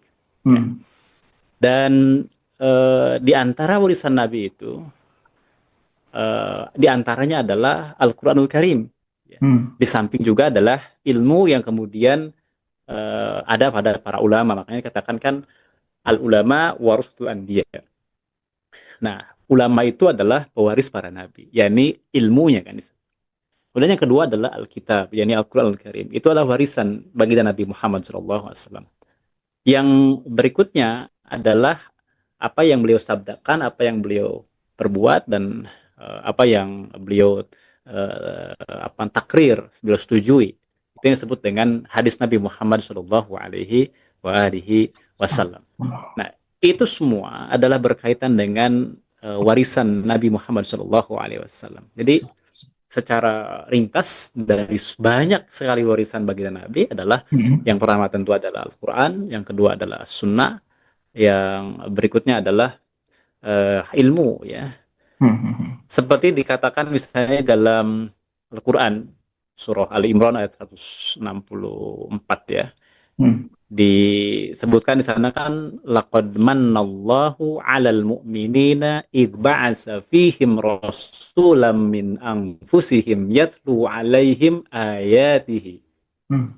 wa yuzakkihim wa yu'allimuhumul kitaba wal hikmah. Itu semua udah mencakup tuh bahwa Allah taala mana itu artinya adalah memberikan karunia. Laqad manna, sungguh, dengan taukid yang disebutkan di sana dengan lam taukid, diawali dengan qad lalu dengan fi'il mudhari, itu menunjukkan ketegasan yang amat sangat bahwa sungguh benar-benar Allah taala telah memberikan manna, yakni karunia, memberikan karunia kepada orang-orang beriman ketika Allah mengutus di tengah-tengah mereka seorang rasul, yakni Nabi Muhammad, dari kalangan mereka sendiri, Yeah. yang membacakan kepada mereka ayat-ayatnya, menyucikan jiwa mereka dengan akidah Islam, wa yu'allimuhum, dan mengajarkan kepada mereka, atau ilmu kan di sini, Hmm. Alkitab, yakni Al-Quran, wal hikmah. Para ulama mengatakan hikmah di situ adalah as-sunnah. Ya. Jadi kalau kita telusur penjelasan para mufassir, mana al-hikmah adalah as-sunnah. Jadi Alkitab was sunnah. Itu adalah semua adalah karunia. Jadi kalau tanya apa karunia terbesar, adalah apa yang Allah jelaskan dalam Quran surah Ali Imran ayat 164, bahwa Allah telah sungguh benar-benar telah memberikan karunia kepada kita alal mu'minin, yaitu satu rasulnya kan, yang dimana rasul itu datang dari kaum kalian, dimana Rasul membawa ayat-ayatnya mentauhidkan atau menyucikan jiwa-jiwa mereka dengan tauhid, mengajarkan Al-Quran, mengajarkan As-Sunnah. Itu adalah karunia yang tiada tara ya. Jadi kalau kita bicara apa itu warisan Nabi, ya itulah ya warisan Nabi itu. Dalam kitab tadi yang sebutkan judulnya adalah Irsun Nubuwah ya. Jadi warisan kenabian. Di antaranya adalah demikian. Kemudian konsekuensinya apa dari warisan tersebut adalah kita berarti mengikutinya kan. Dalam sebuah hadisan begini, Nabi mengatakan, ini hadis sahih ya, kullu ummati yadkhulunal jannah illa man aba. Semua katanya umatku itu masuk surga kecuali orang yang enggan. Qalu, para sahabat bertanya, ya Rasulullah, waman ya'ba, siapa wahai Rasul orang yang enggan itu? Apa kata Nabi? Qala man ata'ani dakhalal jannah wa man asani faqad aba. Yang taat padaku surga balasannya, ya masuk surga. Yang tidak taat kepadaku itulah orang yang aba tadi, yang enggan tadi. Jadi tantangannya hari ini adalah bagi kita sebenarnya adalah bagaimana dengan warisan yang tadi sudah kita tahu, warisan berharga dari baginda Nabi Muhammad SAW merupakan anugerah dari Allah Ta'ala, itu kita berarti mengikutinya, tidak mendurhakainya, karena kalau mendurhakai berarti kita sudah berlaku aba tadi, ya, orang yang yang enggan. Maka dikasih kabar gembira pun pasti akan nolak. Tadi Ustadz Ismail Santo kan mengatakan dikasih kabar gembira juga akan dilecehkan. Itu persis seperti dulu. Dulu itu orang-orang jahiliyah kan dikatakan begini dalam Al-Quran ya, idza busyira ahadukum bil untha. Ketika diberikan kabar gembira ya. Jadi salah seorang di antara mereka diberikan kabar gembira dengan apa? Bil untha, dengan kabar tentang anak perempuan. Kamu dapat anak perempuan. Coba apa orang-orang jahiliyah apa? Orang Arab jahiliyah. Itu bukan senang, tapi apa? Zalla wajhuhu muswaddau wa huwa kadzim. Malah marah gitu. Ya. Wajahnya itu malah memerah dan dia marah sekali. Padahal dikatakan wa idza busyira ahadukum, dikasih kabar gembira dengan lahirnya anak perempuan, di mana anak perempuan itu kan banyak fadilah yang luar biasa bagi orang tuanya. Marah mereka. Jadi karena sudah salah sejak awal. Tidak sadar ini tuh kabar gembira. Karena sudah hilangnya spirit mahabbah, hilangnya spirit ittiba, hilangnya spirit untuk taat gitu. Saya kira dari situlah kita bisa memahami bahwa dari semua apa yang Allah anugerahkan kepada kita, dan nikmat terbesar itu adalah adanya baginda Nabi SAW, dan warisan baginda Nabi itu adalah Al-Quran, As-Sunnah, dan ilmunya yang diwariskan kepada para ulama. Nah, hari ini kita berarti tantangannya adalah bagaimana menurunkan itu dalam kehidupan. Jadi tanzilul alal waqa'i, menurunkan pada realitas kehidupan. Masya Allah. Ini tuh. Masya Allah. Artinya warisan ini tidak hanya ditelan mentah-mentah oleh para ulama juga, tapi harus dibagikan warisan itu kepada umat. Mungkin gitu ya Ustadz ya, agar diterapkan di tengah-tengah umat ini. Ya, karena manhajnya para ulama itu kan dalam belajar tuh ada lima tahapan. Pertama, as-somtu, mereka diam kalau belajar tuh. Yang kedua adalah al-istima, mereka dengar. Ya, al-istima. Yang ketiga adalah al-hifdzu wal fahmu, menghafal dan memahami. Yang ketiga, yang keempat adalah al-amal, mengamalkan. Yang kelima an-nashr, menyebarkan. Jadi kalau kita bicara harus mengemban Islam itu manhajnya para ulama sebenarnya. Bukan manhajnya 1-2 kelompok, bukan manhajnya ayahanda Ustadz Ismail, bukan. Ya, tapi manhajnya para ulama memang begitu gitu ya. Islam ini untuk dibawa, disebarluaskan. Masya Allah. Jadi al-amal wan nashr. Nashr itu ada 2, ta'lim dan dakwah. Ta'lim itu mengajarkan. Kalau dakwah itu lebih dari sekedar ta'lim, tapi mengajak orang untuk seperti apa yang kita inginkan, untuk hidup dengan cara Islam, itulah dakwah. Kalau ta'lim kan sekedar ngajar dia. Orang hari ini seringkali memahami nashrul ilmi itu ta'lim, bukan hanya itu sebenarnya. Nashrul ilmi itulah ta'lim wa dakwah. Dan masing-masing ada jalannya, ada metodenya, ada maslaknya. Masya Allah. Jazakumullah khair Ustaz. Insya Allah luar biasa penjelasannya Ustaz. Kita beralih ke narasumber yang kedua kita, ke Ustaz Fatih Karim lagi. Masya Allah. Bismillah. Ustaz, Siap. Tadi kita sudah ngobrol, kita berbincang terkait dengan harus ada maulid next level. Masya Allah. Kira-kira nih, Ustadz memandang bagaimana sih sebenarnya cara praktis untuk merealisasikan maulid next level saat ini di tengah-tengah umat kita yang mungkin bahkan untuk mengenal Nabi saja mungkin masih sedikit yang mengenal Nabi. Gimana Ustadz? Sebelum ke maulid next level, jadi bukan maulid biasa, tapi maulid yang aplikatif, yang kemudian terasa hidup. Sihar-sihar Nabi itu terasa hidup dalam kehidupan kita. Dan menjadi keseharian kita, bahkan menjadi ruh kita. Saya ingin cerita sedikit. Nabi kita, tadi yang Ustadz Yohana sebutkan, hidupnya penuh dengan perjuangan. Dan perjuangannya adalah perjuangan dakwah Quran. Dan satu hal lagi, Nabi kita itu dicela orang gila, itu nggak sedih. Nggak stres, nggak baper. Dicela tukang sihir, nggak sedih. Nggak stres, nggak baper. Dikatakan pemecah belah keluarga, pemecah belah negara, mereka Nabi kita nggak sedih, nggak curhat, nggak baper.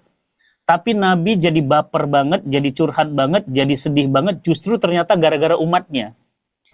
Saya cuma khawatir Ustadz, jangan-jangan yang memperingati maulid itu sebenarnya yang justru jangan-jangan nyakitin hati Nabi. Niatnya nyenengin Nabi, justru nyakitin hati Nabi. Kenapa? Ketika kemudian kita buka Quran, misalnya Quran surah Al-Furqan ayat 30, di sana itu diabadikan curhat sang Nabi. Nabi itu sampai curhat. Curhatnya itu bahkan sampai menyebutkan, Ya Rabbi, inna qaumi takhadhu hadzal Qur'ana mahjura. Wahai Allah, sesungguhnya umatku ini menjadikan Al-Quran itu sebagai sesuatu yang diabaikan. Tadi Ustadz Yohana udah jelasin kepada kita, apa anugerah yang paling berharga, yang paling mahal? Ya Al-Quran dan Sunnahnya itu, warisan terindahnya itu. Nah, sayangnya Nabi itu curhat bukan karena dilempari oleh masyarakat Taif. Nabi itu curhat bukan karena dikatakan tukang sihir, tapi Nabi kita itu curhat gara-gara dikatakan, ya beliau itu curhat gara-gara Quran itu diabaikan. Dan benar tadi yang disampaikan Ustadz Ismail hari ini itu, benar-benar Quran itu diabaikan, dicampakkan dari kehidupan. Nggak relate. Quran itu nggak relate dengan kondisi hari ini. Saya sedih banget tadi ngeliat ada warga di Bandung bunuh diri, seorang ibu, kemudian dia bunuh 2 orang anaknya di Bandung. Tapi ada orang itu gara-gara krisis ekonomi, nggak punya uang untuk makan dan bayar hutang. Tapi ada orang punya jam tangan 11 miliar. Ini kan jomplangnya luar biasa, bahkan ada punya mainan Iron Man itu ratusan juta gitu ya. Iya. Ya kan kok bisa gitu ya, satu orang meregang nyawa, bahkan keluar cacing dari mulutnya, dari hidungnya gitu ya, Iya. saking susahnya hidupnya gitu. Tapi ada orang itu yang nggak cukup dong 50 juta rumah gue di Bintaro. Emang lu aja rumah di Bintaro, gue juga rumahnya di Bintaro, mau apa lu? Kesel banget saya, emang lu aja rumahnya di Bintaro. Iya. Saya juga rumahnya di Bintaro gitu ya. Nah jadi apa namanya, saya tuh mikir ya, andai Nabi ada hari ini, pasti Nabi kemudian sedih. Kenapa? Karena Al-Quran itu hari ini diabaikan. Al-Quran nggak jadi dustur, nggak jadi undang-undang. Al-Quran itu nggak jadi pedoman hidup. Al-Quran Iya. nggak jadi way of life. Al-Quran nggak jadi petunjuk jalan. Jadi kalau Nabi curhat, yang dia curhati siapa? Umatnya. Kenapa umatnya? Umatnya ini mengabaikan Quran. Nah, oleh karena itu maka teman-teman semua dimanapun berada, jangan sampai kita, Ustaz, kalau kita dicurhatin oleh orang tua aja kita nggak enak, Ustaz, malu. Iya. Ya, orang tua kita curhat kepada guru kita, kita malu. Orang tua kita curhat kepada teman kita, kita malu. Nah ini yang curhat Nabi loh. Ya, dengan kenapa Nabi curhat? Karena umatnya. Ya, Al-Furqan 30, teman-teman bisa buka di sana, lihat bagaimana kemudian Allah mengabadikan curhat sang Nabi. Nah, bagaimana kemudian kita menjadikan Maulid ini lebih aplikatif? Yang pertama, pada saat kemudian perayaan-perayaan Maulid itu bukan hanya sekedar kisah-kisah Nabi yang berulang dan berulang, dalam tanda kutip ya, dalam tanda kutip nih bahasanya, menjemukan ya. Menjemukan, itu saja, setiap tahun diputar ulang kakeknya siapa, lahir dari mana, itu kan sudah basic sebenarnya. Umat ini kan sudah bersama Islam kan sudah berabad-abad, harusnya naik sampai pada tahap level, yuk kita aplikasikan apa yang kemudian Nabi ajarkan.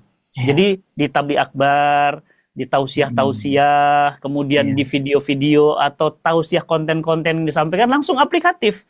Contohnya gaya hidup Nabi itu gaya hidup sehat.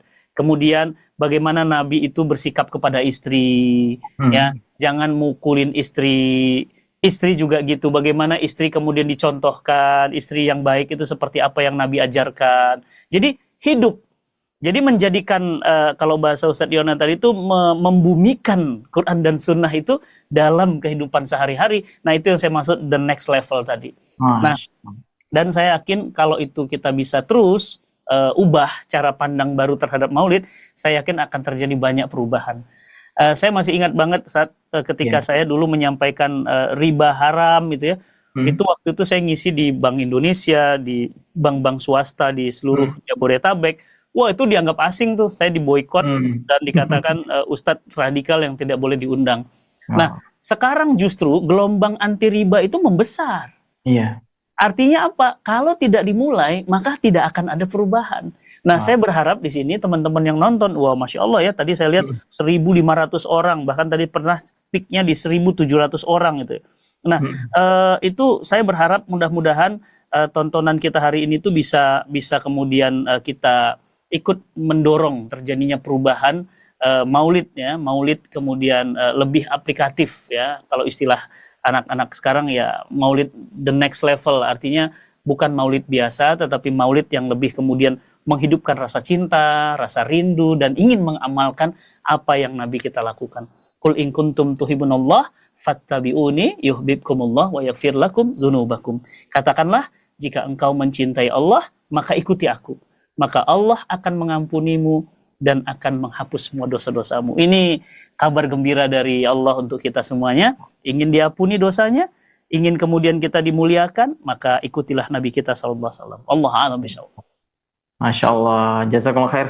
Luar biasa Ustaz. Ini sudah ada nih ya, sudah diberikan cara praktisnya dari tugas para dai, tugas para ulama lah yang nanti akan mengemas, memberikan tausiah itu bukan hanya sekedar membacakan sirah, tapi bagaimana mengaplikasikan apa-apa yang sudah diperjuangkan, apa-apa yang telah dibawa oleh Rasulullah SAW. Jazakallah khair Ustaz.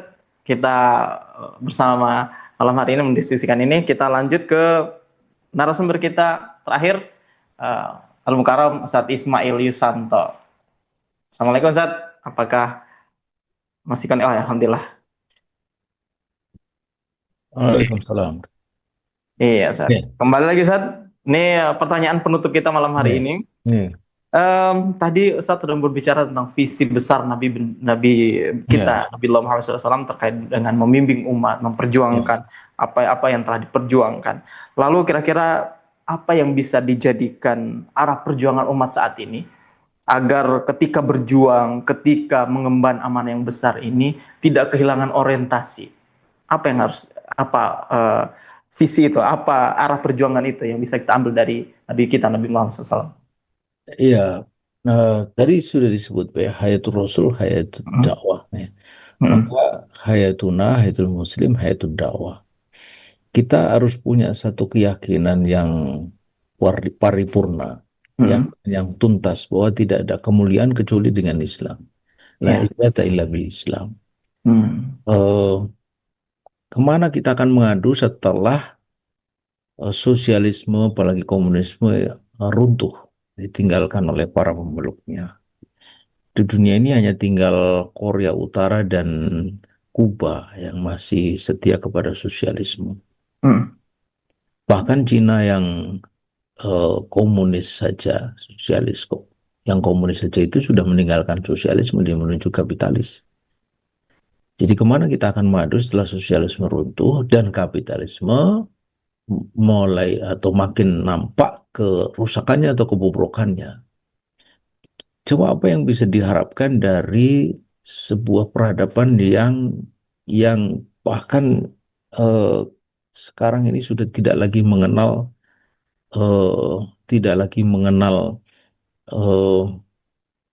kawin yang benar. Ini memang menggelikan sekali. Saya itu mengikuti debatnya Mahkamah Agung Amerika waktu dia mau voting pengesahan same-sex marriage itu. Itu ada pertanyaan-pertanyaan yang buat kita ini sebenarnya sangat menggelikan, tapi itu muncul gitu. Jadi ditanya kenapa tidak boleh nikah sejenis? Ya kan nikah harus dengan lawan jenis. Kenapa harus lawan jenis? Supaya punya anak. Loh, siapa yang bilang bahwa nikah itu harus punya anak? Jadi kan absurd. Ini kan peradaban kacau ini yang menghancurkan kemanusiaan kita. Eksploitasi, pertentangan, ketidakadilan seperti yang kita lihat di Gaza. Gaza itu sebenarnya adalah korban dari peradaban sekuler kapitalisme yang eksploitatif itu. Tapi korban bukan hanya pada dunia Islam, di dunia mereka sendiri juga banyak korban. Gitu. Itulah kenapa kita bisa memahami kalau di jantungnya kapitalisme dunia itu Amerika, jantungnya Amerika itu New York, jantungnya New York Manhattan. Nah, di Manhattan itu ada demo besar itu, capitalism is not working, kapitalisme telah gagal, kapitalisme is merely for 1%, we are 99%. Kapitalisme hanya untuk 99%, untuk 1%, kita 99% itu nggak diurus sama kapitalisme. Jadi kemana kita akan mengadu setelah itu semua jika tidak kepada Islam? Ini penting sekali karena ini hari masih saja umat Islam itu jangan lagi menengok kepada Islam itu, menimbang Islam itu sebagai alternatif pun tidak gitu. Jadi masih saja dipercaya kepada kapitalisme, kepada ekonomi kapitalis segala macam itu. Dan tidak ada Islam kecuali dengan penerapan syariah secara kafah itu. Dan tidak ada penerapan syariah secara kafah kecuali di dalam sebuah daulah. Dan daulah itulah yang dulu ditegakkan oleh Nabi. Nah, tadi Ustaz Fatih Karim menyinggung Michael Hart. Dia menulis satu buku yang tadi sudah disebut. Itu berdasarkan satu riset panjang 18 tahun.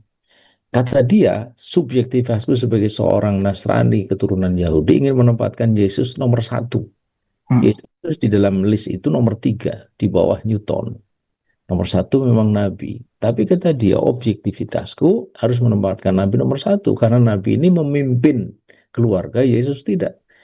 Bahkan Nabi memimpin negara, mengatur masyarakatnya, menyelesaikan persoalan rakyat, Yesus tidak. Gitu.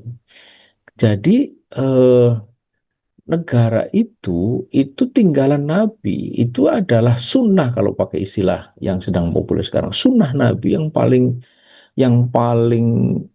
besar dalam arti yang memberikan impact sangat besar. Sebab tidak mungkin Nabi itu menjadi manusia atau menjadi tokoh yang paling berpengaruh di muka bumi, eh, ke- jika tidak melalui apa yang disebut negara. Justru karena ada negara itulah, negara Madinah yang pertama itu yang kemudian berkembang sebuah peradaban yang melintas batas, melintas benua, melintas samudra, dan karena itu kemudian dicatat sebagai peradaban yang paling lama tegak di muka bumi. Kalau para sejarawan nyebut the Golden Age itu 700 tahun. Itu 700 tahun saja itu sudah kurun peradaban yang paling lama atau paling panjang dibanding dengan peradaban manapun. Tapi kita percaya lebih daripada itu. Ya 1400 tahun lah kurang lebih itu.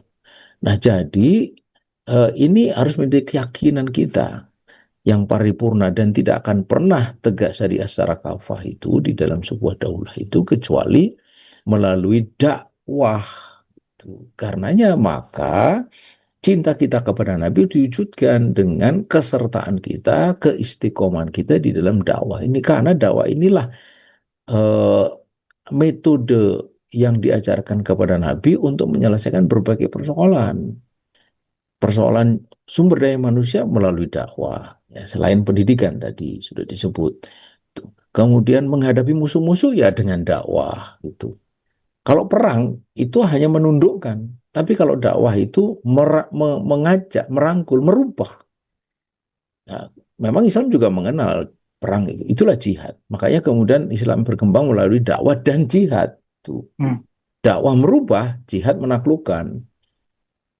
Islam lebih menginginkan perubahan ketimbang penaklukan. Jikapun ada penaklukan, penaklukan yang disertai dengan perubahan. Dan itulah yang terjadi. Yang membuat akhirnya wilayah-wilayah yang ditaklukkan Islam itu sekaligus berubah. Berubah menjadi apa? Menjadi bagian dari dunia Islam. Gitu. Jadi apa yang terakhir ini saya sampaikan, bahwa Maulid Nabi sekarang ini, ya, meminjam istilah Ustaz Fatih tadi itu, Maulid yang next level. Next levelnya itu adalah semangat untuk ittiba kepada Nabi, dan ittiba yang paling nyata adalah pada cara berpikir dan perbuatan kita, dan perbuatan, cara berpikir dan perbuatan kita yang paling sekarang diperlukan adalah kesetiaan kita dalam dakwah ini. Karena inilah yang akan mengakhiri seluruh penderitaan umat Islam yang ini hari luar biasa, ya.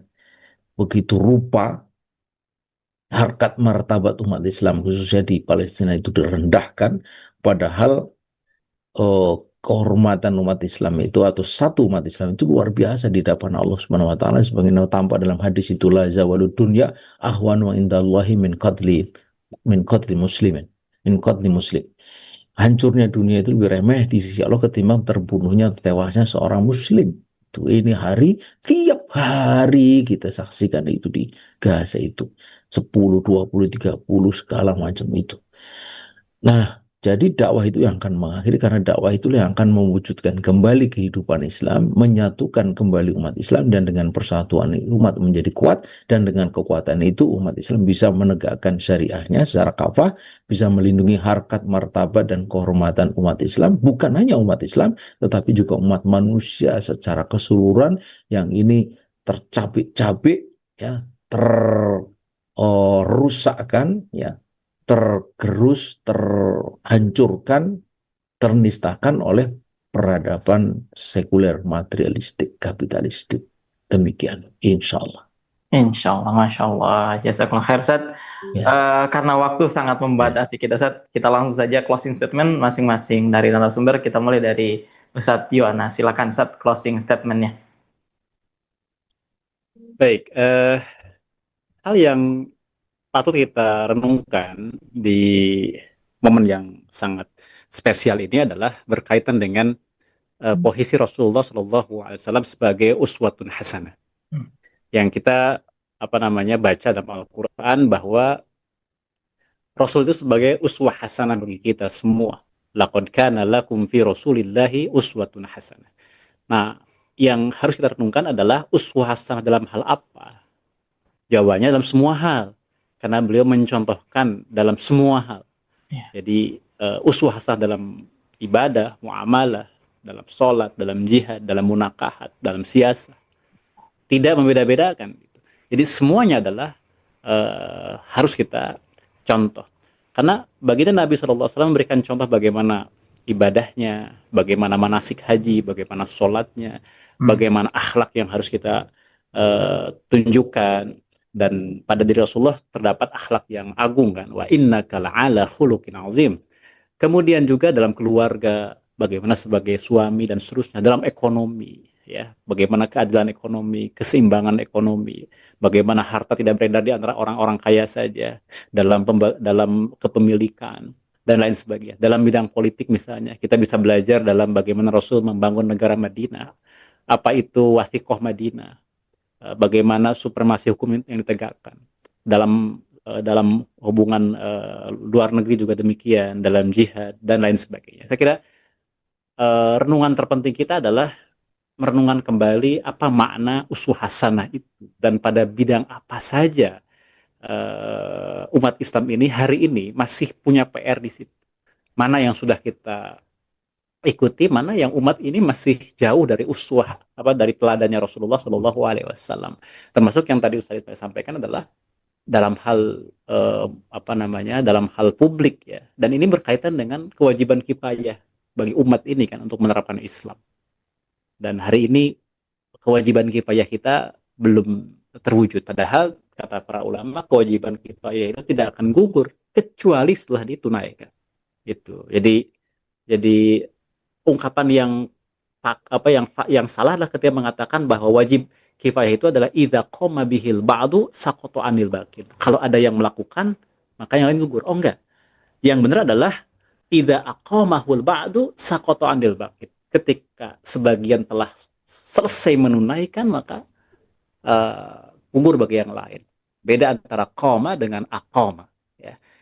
Jadi bukan sekedar ada yang melakukan, tapi aqamahul ba'du, ada yang sudah menunaikan. Nah, ini yang sampai hari ini kita belum. Ya, ini catatan kita, PR kita semua untuk menuntaskan, mewujudkan kewajiban al-kifayah kepada kita semua menerapkan hukum-hukum Allah Ta'ala. Jazakumullah khairan. Masya Allah, jazakallah khairan Ustaz. Merenungkan kembali apa itu uswah hasanah yang sebenarnya dari Rasulullah SAW sehingga kita betul-betul memahami dan meneladani Nabi secara menyeluruh. Kita langsung kepada Ustadz Fatih Karim. Silakan Ustadz. Iya, hari ini umat manusia, terutama kaum muslimin, seakan-akan kehilangan role model, kehilangan contoh. Mereka bangga banget dengan J.J. Rousseau, Montesquieu, mereka bangga banget dengan Voltaire, gitu ya. Sayangnya mereka Muslim, ya. Yeah. Mereka krisis identity. Mereka seakan-akan tidak punya contoh, padahal ada contoh keabadian dan real. Ini manusia pernah ada dan selalu ada. Beliau adalah baginda Nabi SAW. Dan hebatnya lagi, Nabi kemudian meninggalkan Quran, dan Quran menjelaskan wa nazzalna 'alaikal kitab tibyana likulli syai'in wa huda wa rahmah wa busra lil muslimin. Dan kami turunkan Al-Quran itu untuk menjadi solusi atas semua masalah kalian, dan dia adalah kabar gembira, dan dia kabar gembira bagi kalian orang-orang Islam. Jadi dari sini kita tidak perlu contoh lain, nggak perlu cari role model lain, nggak perlu pakai standar TikTok, ya, nggak perlu pakai standar yang lain, ya. Kita punya standar, dan standar ini abadi sepanjang zaman. Selagi dia manusia, maka standar keabadian, keindahan itu ada pada diri baginda Nabi yang mulia, Nabi Allah Muhammad SAW. Teman-teman, mengambilnya menjadi penyelamat hidup kita di dunia, dan menjadi kita mendapatkan syafaatnya nanti kelak di hari kiamat, saat harta, saudara, keluarga, tahta tidak bisa lagi menolong kita. Hanya baginda Nabi SAW dan syafaatnya yang sangat kita rindukan. Semoga kita yang hadir hari ini semua mendapatkan syafaat di saat harta, tahta, kuasa tidak lagi bisa menjadi penolong kita. Allah alam. Masya Allah, jazakumullah khair Ustaz. Rasulullah adalah role model terbaik umat ini yang akan menyelamatkan kita di dunia dan di akhirat. Insya Allah Ustaz, seperti itu ya. Oke, terakhir kepada Ustadz Ismail Lisanto, silakan Ustaz.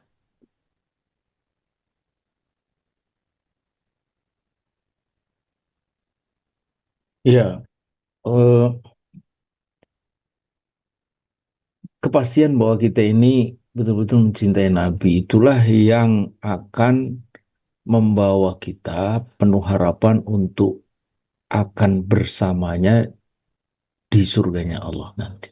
Sebagaimana Nabi sendiri sampaikan, anta ma'a man ahbabta. Engkau akan bersama dengan orang yang kau cintai. Gitu. Jika kini hari ada orang yang berpikirnya dia tidak mengikuti ajaran Nabi, perbuatannya pun begitu, sholat kagak, puasa enggak, ekonominya kapitalis, politiknya Machiavellis, budayanya hedonis, westernis, bagaimana bisa berharap bahwa dia akan bersama Nabi suatu saat nanti?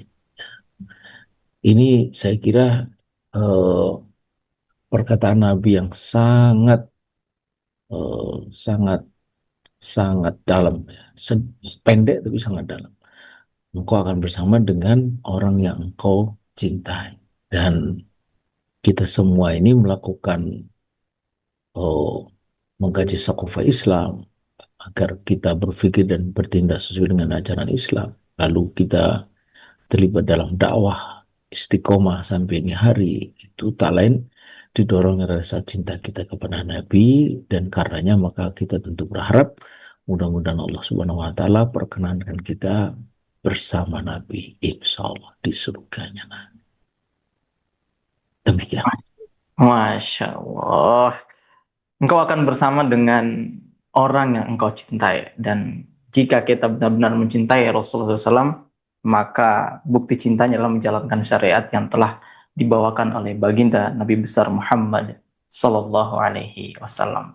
Jazakumullah khair Ustaz Yuwana, jazakumullah khair Ustaz Fatih Karim, dan juga jazakumullah khair Ustaz Ismail Yusanto. Insyaallah kita akan bertemu kembali, berjumpa lagi di next episode. Kalau tadi next level, insyaallah nanti kita akan buat satu agenda yang betul-betul next level dan mencerahkan bagi umat.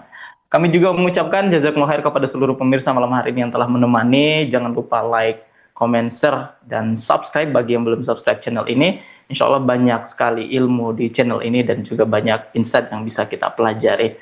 Kami dari seluruh kru yang bertugas, kami mohon maaf dan pamit undur diri. Kami ucapkan alaf minkum. Wassalamualaikum warahmatullahi wabarakatuh. Waalaikumsalam warahmatullahi wabarakatuh. Ustaz Ismail.